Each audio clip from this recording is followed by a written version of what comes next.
Welcome back to another issue of Bingo Topics, where we're going to cover a myriad of things connected with the Philadelphia Eagles. First up here, some trade suggestions from these two fellas, all the way to the most overrated player on the Eagles roster, and he's unfortunately a new addition, so he's getting all the flack. What's up, it's your boy Cintron, coming back into another analysis video, and I kid you not, that's my real name. All right, we start with these two gentlemen in the video they made. Jalen Reagor, hell no. Trade suggestions for receivers, T. Higgins, too expensive. But one did pop, and that was Alec Pierce, the former second-round pick of the Indianapolis Colts. He's a solid receiver, a boundary guy who can also give us a presence inside. Now that we know, we know that Devontae Smith and A.J. Brown tend to moonlight there, so it'll be a good move for us. A guy who has 4.4 speed, 6'2", I think in a 210, 215-pound range. And he's been a solid receiver for them, but nothing exceptional because they've added, obviously, some new guys. Josh Downs in the draft previously. Last year, he had about 800 receiving yards. And A.D. Mitchell, who coming out of Texas ran at 4.34, blistering time. If it wasn't for his teammate, he might have that might have been more overblown. But he's 6'2", 205. And he brings that speed element. So they also have Michael Pittman, who they signed to a contract extension this past offseason. So they're kind of stopped there. They're not in need of him. Hey, and we have a relationship with their current head coach, Shane Steichen. See if we could work the phones and maybe work out a deal. But that would be a solid option. Another one would be I didn't really even look at him, but Tim Patrick out of Denver. He's oft injured. Hasn't been very reliable to stay on the field. But he does bring some interesting speed and consistency with him, albeit in the past. So there's a handful of other guys, like Jalen Reagor and J.J. Arcega, sorry. But it's not a lot on the market right now. I have to see who makes cuts and who could be massaged into making a deal, whether it be I can't think of any other teams, but. No, I can't. But hey, there's something, food for thought. And while we're on the notion of trades, some shocking trade ideas the Eagles should pursue before the 2024 season. So it might not be so shocking. I definitely know that one of them won't be. But hey, Treylon Burks, another name to add to that list, a former first-round pick, the guy who was supposed to replace A.J. Brown, our current stalwart. And they failed in that effort and cost the GM his job. But he wouldn't be pressured to produce like he currently is in Tennessee. He's supposed to be the guy there, but he's failed to do so.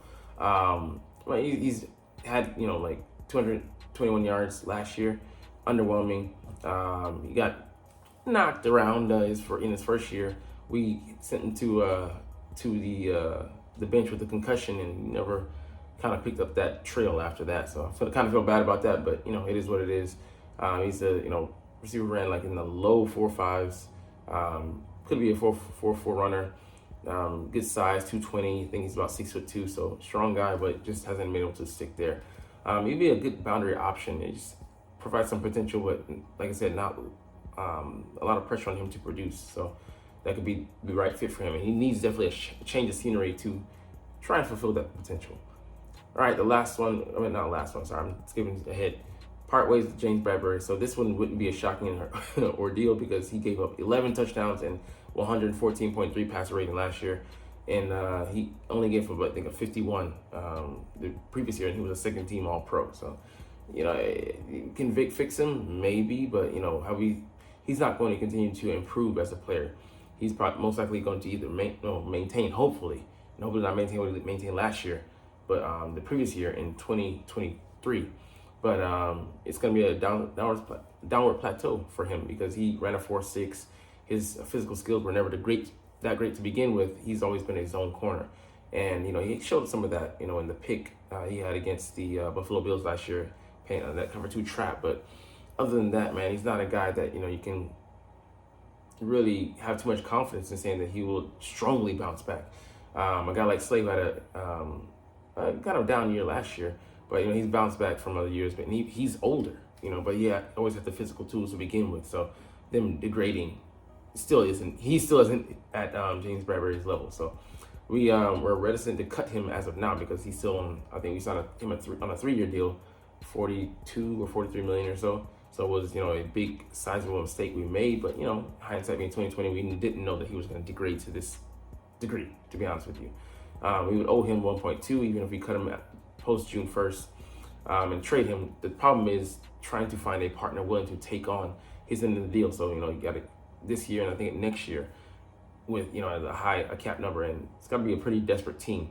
So I saw somebody suggesting we get a 5th round for him if we do. So we'd be lucky to get, peanuts.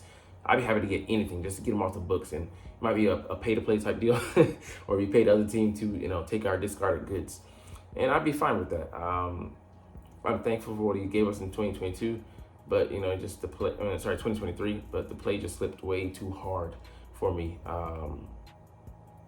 It was bad. Sorry, 2022. I'm thinking I'm confusing my numbers, years, dates, all that stuff. But yeah, it's a brutal league, but it's business, and he isn't holding up his end of the deal. So we gotta let him go.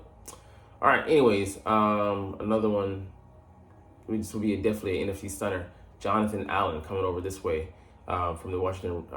I keep wanting to say Redskins, Commanders, but he racked up 43 pressures last year. He was definitely a pain in the ass to face when he was going up against us last year in both games. And they just signed him to a 40-year. Damn, that's not gonna say it, but that type of deal.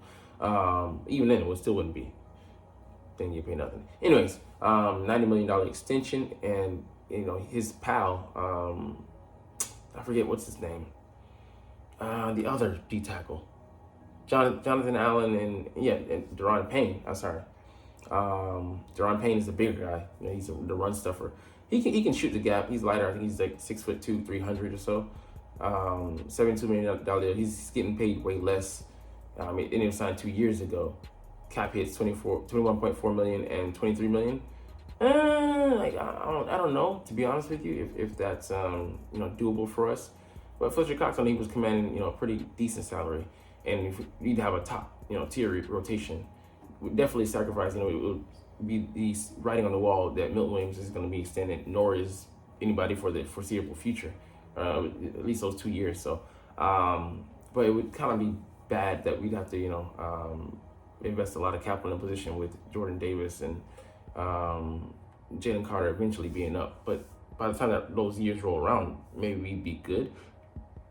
Maybe have a cheaper replacement by way of the draft. But I don't know. If we don't make this deal, we most likely look to buff up, because a lot of people leave next year. So I don't know, to be honest. It'd be a bold move. And we have, I think, upwards of 25 million in cap space still. Howie's just itching to make a deal. So wherever he can look to upgrade our roster, like I said, receiver could be there.